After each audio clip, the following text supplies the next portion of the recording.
So हे lecture record होणार आहे. ज्यांना कोणाला आक्षेप असेल ते प्लीज बाहेर पडू शकता. इतरांसाठी आपण हे लेक्चर सुरू करूया. तर आनंद तळवलकर जी, तुम्ही प्लीज प्रश्न विचारा तुमचा. सर, डिसअसोशिएट ॲस्पेक्ट्स जे एक हे असतं त्याच्याबद्दल काही सांगू शकता की हाऊ टू इंटरप्रेट.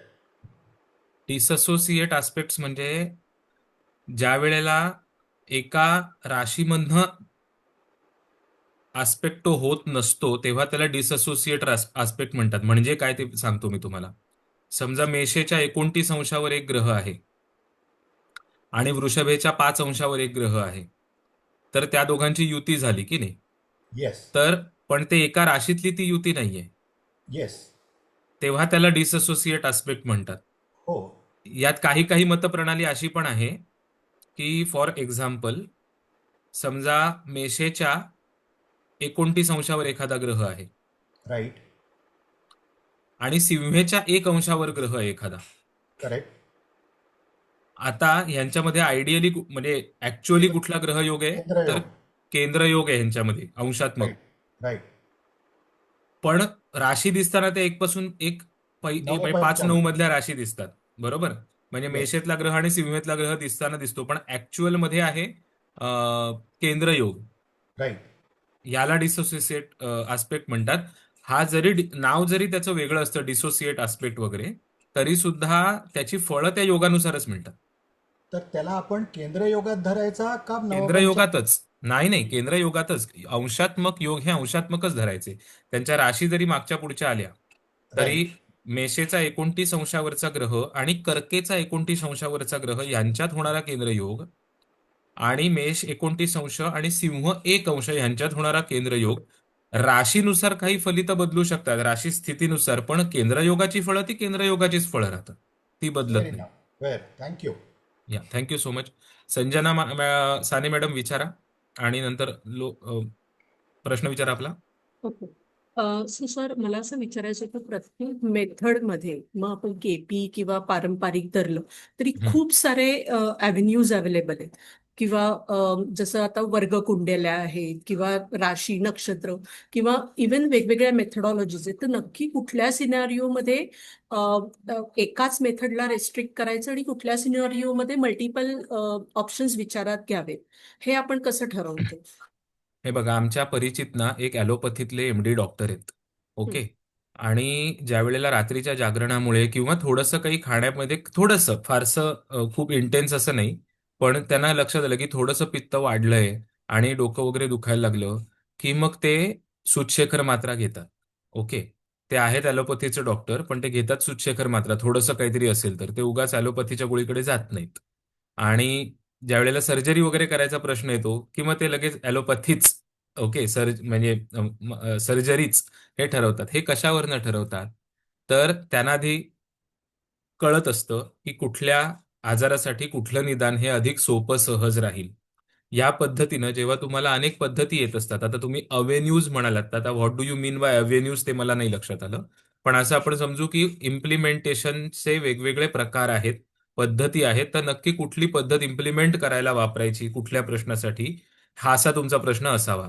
येस. तर तर ज्योतिषी म्हणून तुमच्या हातात चॉईस असते आणि ती केवळ आणि केवळ अनुभवाने येते की मी अमुक एक प्रश्नाला कुठल्या पद्धतीने भिडू. फॉर एक्झाम्पल, एखाद्याचं बर्थ टाइम रेक्टिफिकेशन करायचं असेल तर कृष्णमूर्ती पद्धतीने गणिती काटेकोरपणा बाळगत बर्थ टाइम रेक्टिफिकेशन अत्यंत चांगल्या प्रकारे करता येतं, एलएसआरडी मांडून वगैरे वगैरे वगैरे. पण त्याचं प्रॅक्टिकली खरोखर, आता समजा कन्या लग्न आणि सिंह लग्न यात संभ्रम आहे आणि कृष्णमूर्ती पद्धतीने तुम्ही अतिशय उत्तम रीतीने बर्थ टाइम रेक्टिफिकेशनचं गणित करून काढलं उत्तर की नाही ह्या व्यक्तीचं कन्या लग्नच असणार, म्हणजे काय होणार, सिंह लग्नापेक्षा ग्रहस्थिती बदलणार. पण अशा वेळेला त्याच्या आयुष्यात घडलेल्या घटना सुद्धा टॅली व्हायला पाहिजेत ना कन्या लग्नाशी, तर आपण केलेलं गणिती बर्थ टाइम रेक्टिफिकेशन हे बरोबर आहे असं आपण मानणार. मग त्यासाठी तुम्ही जे आयुष्याचा पडताळा घेणार अनेक गोष्टींचा, तिथे तुम्हाला पारंपरिक पद्धत अधिक उपयोगी पडू शकते.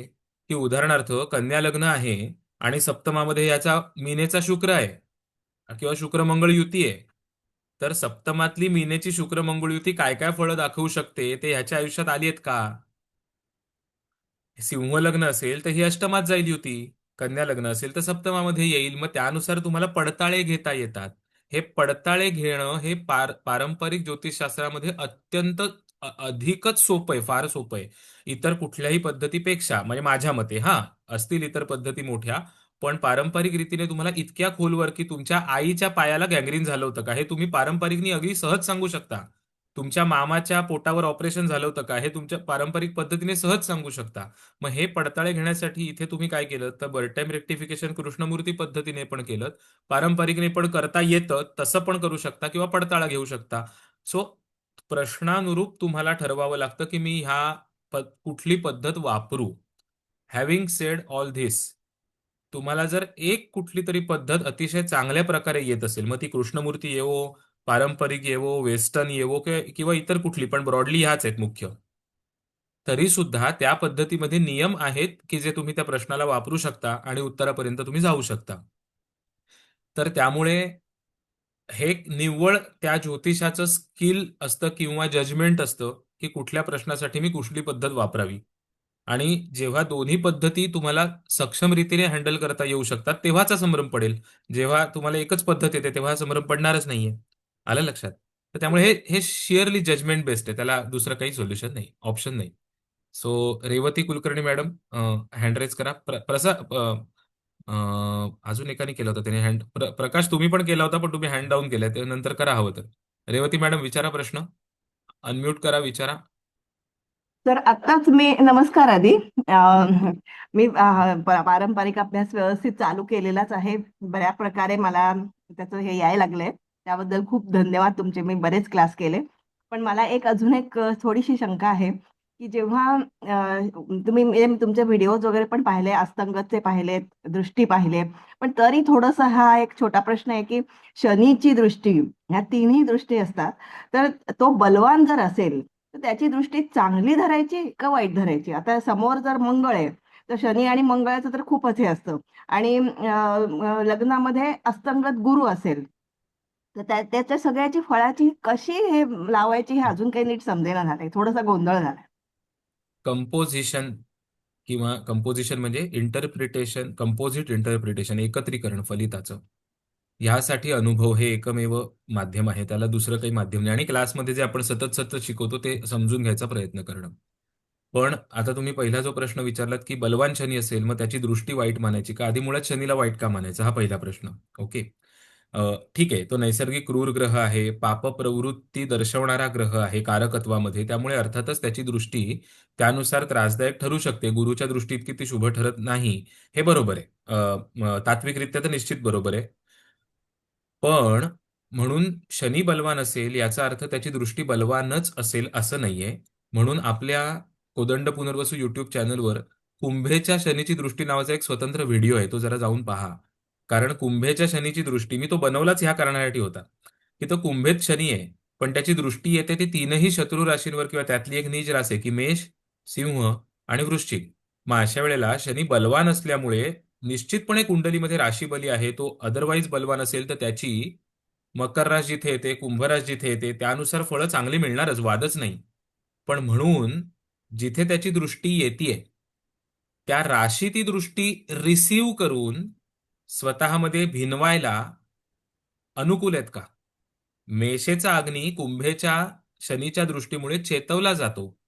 तत्वांचा विचार केलात की तुम्हाला हे लक्षात येईल. मग तिथे तुम्ही शत्रू, मित्र किंवा पाप, क्रूर असे संज्ञा वापरण्यापेक्षा तुम्हाला सिंपल कळेल की मेषेचा चर अग्नी आहे, तो भिरभिरता अग्नी आहे, तो एका ठिकाणचा स्थिर अग्नी नाहीये, तो वाहत जाणारा वणवा आहे. अशा वेळेला शनीसारख्या वायुतत्वाच्या ग्रहाची जर त्याच्यावर दृष्टी येत असेल तर हा वणवा अधिक पसरणार आहे. मग जर मेष लग्नाची व्यक्ती आहे आणि त्याच्यावर कुंभेच्या शनीची दृष्टी येते लग्नस्थानावर, तर ह्या कॉम्बिनेशननुसार आरोग्याच्या काही तक्रारी ह्या व्यक्तीला आढळतील. बिहेवियरल पॅटर्न्समध्ये ह्या गोष्टी दिसून येतील की माथं लवकर भडकणारं असेल कदाचित, पित्ताचा प्रकोप लवकर वाढणारा असेल कदाचित, मानसिक व्यग्रता, अस्थिरता कदाचित लवकर असेल, चांचल्य जास्ती असेल. हे कसं ओळखलं तुम्ही? तर मेषेचा अग्नी हा पटकन चेतवला जातोय शनीच्या दृष्टीमुळे. पण याच व्यक्तीला दशमस्थान आणि लाभस्थानाची फळं मात्र छान मिळतील, कारण दशमेश लाभात स्वराशीचा, लाभेश लाभात स्वराशीचा. सांगायचा मुद्दा असा आहे की असा विचार ज्या वेळेला तुम्ही करता त्यावेळेला तुम्हाला उत्तर मिळवणं सोपं पडतं. आणि कंपोजिट चार्टमध्ये किंवा कंपोजिट चार्ट नव्हे, इंटरप्रिटेशनचं कंपोजिशन करणं असतं, जे एकत्रीकरण असतं, त्यामध्ये अनेक घटक येतात. की उदाहरणार्थ, हाच कुंभेचा शनी सिंहेच्या रवीला पाहतो, त्यावेळेला दोघेही राशी बली आहेत. एकमेकांचे शत्रू असले तरी आपापल्या राशीत ते स्वतःला प्रोटेक्ट करणारे आहेत. अशा वेळेला जे भिन्न कारकत्वाच्या भिन्नत्वामुळे किंवा नॅचरल बिहेवियरच्या भिन्नत्वामुळे जे काही टेन्शन दोघांमध्ये दृष्टियोगामुळे तयार होईल, ते पेलायला दोघे समर्थ आहेत. म्हणून कित्येक यशस्वी माणसांच्या पत्रिकेत सुद्धा कष्ट असतात, पण ते वर आलेले आढळतील जेव्हा असे रवी आणि कुंभ शनी प्रतियोग तुम्हाला आढळेल किंवा दृष्टियोग आढळेल. पण हाच सिंहेचा दुसरा एखादा तुम्ही ग्रह घेतलात, चंद्र घेतलात समजा, तर सिंह राशीत चंद्र आहे, ओके, पण चंद्राचं जलतत्व सुकलं त्या अग्नी राशीत. त्यात शनीची दृष्टी आली त्याच्यावर, म्हणजे आगीत आगीत आहे, त्यात शनीच्या वायुतत्वाची फुंकर आली. चंद्राचा ओलावा जर तुम्हाला ह्या कुंडलीमध्ये अपेक्षित असेल, मग तो मध्ये म्हणा, भावनेच्या दृष्टीने म्हणा, मृदुलतेच्या दृष्टीने म्हणा, तर तो या व्यक्तीत तुम्हाला आढळणार नाही. ही व्यक्ती तुम्हाला अहंकारी आढळेल जास्ती. कारण आग धगधगते, ओलावा कमी झालाय, त्यात वायूची फुंकर आहे. सो अशा पद्धतीने तुम्ही जर विचार केलात ना, तर तुमच्या विचारांची दिशा, मी खात्री देऊन सांगतो, तत्वांच्या आधारे विचार केलात तर तुमच्या विचारांची दिशा ही चुकणार नाही. 100% हे लिहून घ्या. ओके. पुढचा प्रश्न आपण विचारू. स्मिता ओक मॅडम, हात वर करा आणि विचारा प्रश्न.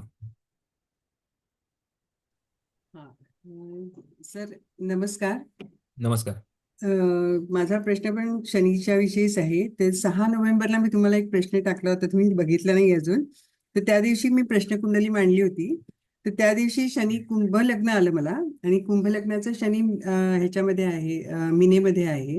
आणि त्याच दिवशी चंद्र पण उच्चीचा होता, आणि शनीची दृष्टी चतुर्थ स्थानावरती येत होती. बरोबर, म्हणजे चंद्रावरती होती उच्च शनी. तर तेव्हा आपण सुद्धा प्रश्नकुंडली म्हणताना आपण नेहमी योगांना जास्त महत्व देतो दृष्टीपेक्षा, किंवा दोन्ही आहे, दोन्हीचं महत्व आहे. तर कुठल्याला जास्त महत्व द्यायचं, म्हणजे लाभयोग होतो म्हणून बघावं, लग्नेशाची लाभयोगाची दृष्टी आहे म्हणून, का तिसरी दृष्टी येते, आणि त्या दिवशी शनी वक्री पण, म्हणजे आता वक्री पण आहे शनी. सगळ्यात आधी प्रश्न काय? म्हणजे मला असं म्हणायचं होतं की शनीची दृष्टी कशी धरावी आपण, शुभ धरावी. प्रश्न, हा हा. लिंबू लिंबू चांगलं का वाईट सांगा. चवीला लिंबू चांगलं का वाईट?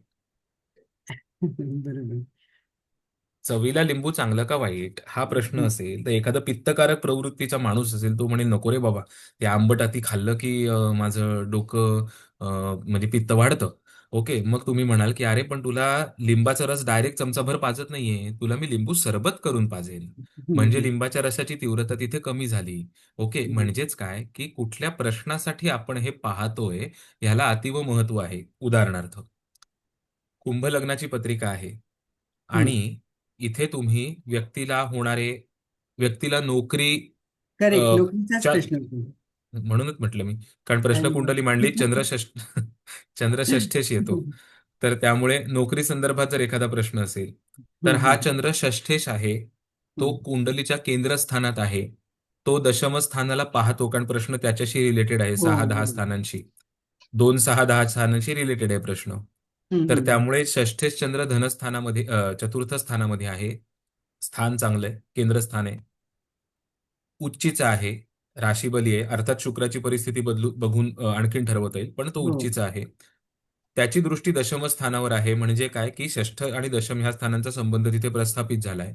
बरोबर. अशा वेळेला कार्यश असणारा किंवा म्हणजे आपण अगदी थेट कार्यश नाही, पण संबंधित स्थानाचा मालक असणारा चंद्र, हम्म. आणि तो प्रश्नकुंडलीत तर महत्वाचा असतोच, त्याच्यावर लग्नेशाची दृष्टी ह्या बरोबर. अर्थाने विचारात घेतलं, आणि मग तो अंशात्मक योग असेल तर तो लाभयोग पण, म्हणजे इथं वगैरे होत असेल, अप्लाइंग होत असेल तर तो लाभयोग पण. ह्या दृष्टीने ह्या योगाला तुम्ही चांगलंच धरणार. ओके. हो. पण जर प्रश्न आहे की आईच्या आरोग्याबद्दल काय, तर अच्छा. आईच्या आरोग्याबद्दल असू शकतो ना, चंद्र चतुर्थात आहे. हम्म. तर प्रश्न जर असेल आईच्या आरोग्याबद्दल काय, तर तिथे चंद्र जरी मातृकारक असला तरी ह्या कुंडलीत तो रोगेश आहे. हा तो षष्ठ उच्च स्थान. राशीचा असल्यामुळे तुम्ही सांगू शकता की रोग फार जास्ती मोठा नसेल, किंवा हम्म. मग वृषभेला धरून तुम्ही सांगू शकता की थायरॉइड बद्दल प्रश्न आहे का, किंवा हॉर्मोनल इश्यूज बद्दल प्रश्न आहे का, ईएनटी रिलेटेड काही इश्यू आहे का, वगैरे वगैरे वगैरे, किंवा डेंटल काही प्रश्न आहे का. पण मग अशा वेळेला शनीची जो लग्नेश आहे आणि वक्री आहे, त्याची दृष्टी ही लग्नेशाची दृष्टी म्हणून जरी योग्य असती, तरी ऍट द सेम टाइम ती रोगकारक ग्रहाची पण दृष्टी आहे. हम्म. मारक स्थानातनं दृष्टी आहे. लग्नेश बरोबर. मारक स्थानात षष्ठेश, आणि तो शनी तो चतुर्थातल्या चंद्राला पाहतो, आणि चंद्र तर रोगेश चतुर्थ स्थानात आहे. मग आईच्या आरोग्याच्या दृष्टीने हा योग कुण- नोकरीबद्दलच्या प्रश्ना इतका पोषक नाहीये. पोषक म्हणजे नाही. चंद्र शनी योग आलं त्यामुळे तुम्हाला हम्म. प्रश्नाच्या अनुषंगाने ठरवायला लागेल. तुम्हाला असं एकच योग आहे आणि तो आयदर तो काळा किंवा पांढरा अशा कॅटेगरीत मांडता येणार नाही. तुम्हाला प्रश्नाच्या अनुषंगाने ठरवायला लागतं. हेच तर महत्वाचं असतं. हेच येत नाही म्हणून ज्योतिष कळत नाही. हम्म. आलं का लक्षात? ज्योतिष शिकणं म्हणजे काय, हेच कळणं आहे. आणि बरोबर. हेच चांगल्या शिक्षकाचं कार्य आहे की तुम्हाला हे कळलं पाहिजे की काय ग्रहयोगा, कुठल्या ग्रहयोगाला कसं कधी इंटरप्रिट करायचं ते. आलं का बरोबर. लक्षात? तर त्यामुळे हा महत्वाचा भाग आहे. तर